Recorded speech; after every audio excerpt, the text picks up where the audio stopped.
Behind me is a 2015 Jaguar F-Type. This is the V6 base coupe. Let's see if this Jag is better than a Porsche Cayman.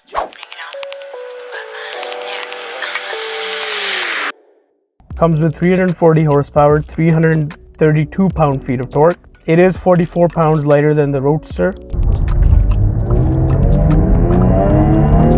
Oh. What makes this car a little special for me is the exhaust. The exhaust on it is insane.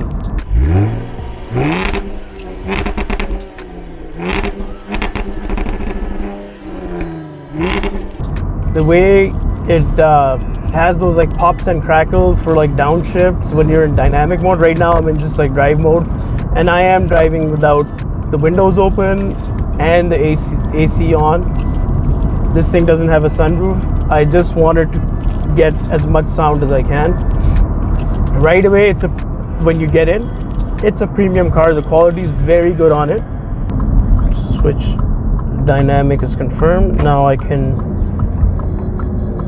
get it in sport. So one thing, if it's in drive, when it's in drive mode, ooh, hear that. So when it's in drive mode, it doesn't let you manually shift. You have to go in dynamic and sport to actually use the pedal shifters.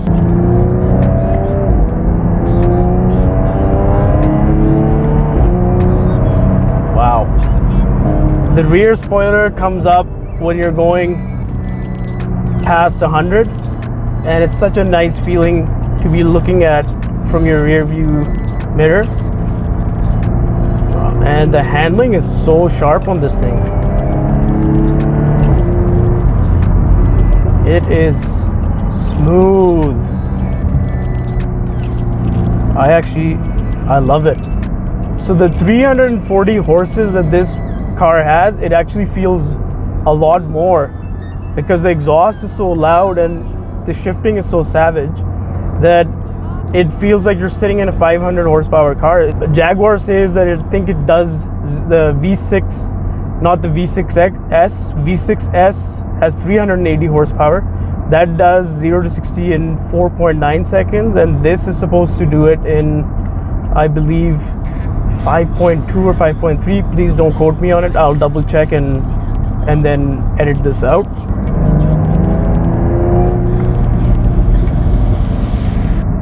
I don't even want to speak and do the review today. The sound that this car makes is just amazing.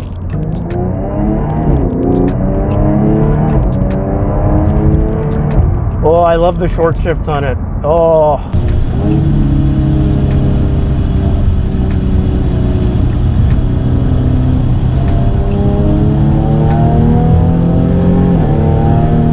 Price range you're looking at used is 45,000 to 60,000 Canadian. That's only for the V6 coupe, not the V8, the Type R.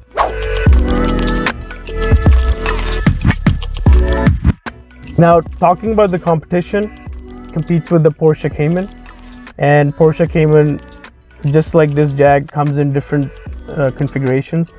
The base being a 2.7 liter flat six with 275 horsepower, 213 pound-feet of torque. In the used market, they're still going from 50,000 to 60,000 Canadian. Then you have the Cayman S, which has 325 horsepower and 273 pound-feet of torque. The V6S has 380 horsepower compared to 340 that this base coupe has. When you compare the prices of these cars, I find the Jaguar kind of edges the base Cayman because it gives you an overall better car.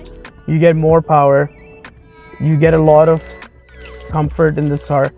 It's very quiet. The Cayman obviously is a very precise sports car that Porsche makes, but this is more of a GT car. Yes, it lacks the Porsche precision just because it's a little heavier and front engine compared to a mid engine. Don't get me wrong, it still handles really well. It feels more of a GT car, but when it's in dynamic mode, it does the job really well as a sports car. And then when you talk about the transmission, it's a ZF Auto 8-speed.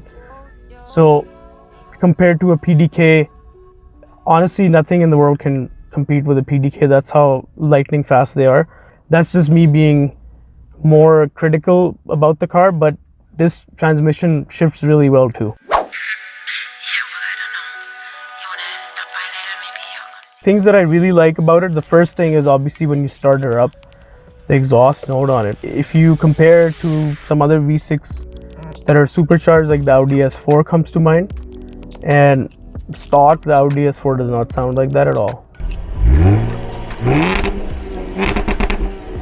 The pops and crackles, you know, that's something that when you start it up, you just want to hear the exhaust every time. It's very hard to not rev this car out, because that's when you really hear the pops and crackles every time you shift, every time you downshift. So the thing with downshifting on this car, it has rev matching, so it makes you feel like you're a race car driver. Now if you just want to cruise around town, you don't want to put the car in dynamic, just leave it in its original setting. It's a very quiet car on highway speeds.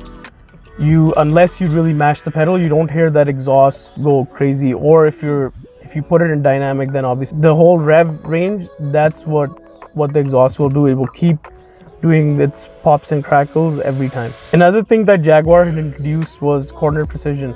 So when you're actually cornering, it senses the corner and holds the gear. So if you're in third gear, it will hold the gear so that you can come out of the corner and just give it gas. If you're not paying attention, it will be in the right gear when you come out of corner. It has a 50-50 weight distribution, and you feel it in the corners, because you can push this car a lot in corners before it really let goes.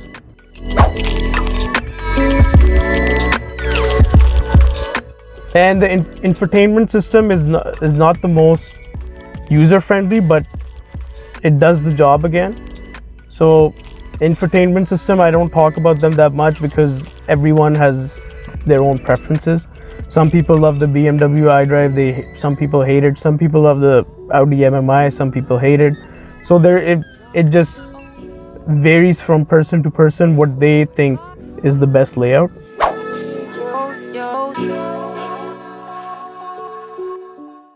Final thoughts on this car. I love how it can change character, and you can drive it easy, you can drive it hard, and even with that, you can go on a long drive, enjoy this car. You can easily fit 2 adults, fit some luggage in the back, in the cargo. But if you're above 6'2", 6'3", I think you'll have a hard time because of the low roof on these cars. But other than that, it's actually really roomy. Like, you can adjust it accordingly. And if you're a young professional looking for a second car and you want to go on long rides and you don't go on the track that much, I would go for this Jag. So if you're looking for a GT car that is a good daily driver, good on gas, and can do the job as a sports car, I would go for this. But if you want, I guess, a track killer, then I would go with the Cayman. Now again, it depends on how much you want to spend, because if I'm spending 50 to 60,000, I would just go a little more and go for the Cayman S if you don't like the Jag. That's it for today's episode. Hope you guys enjoyed. See you guys next week. Hakman out.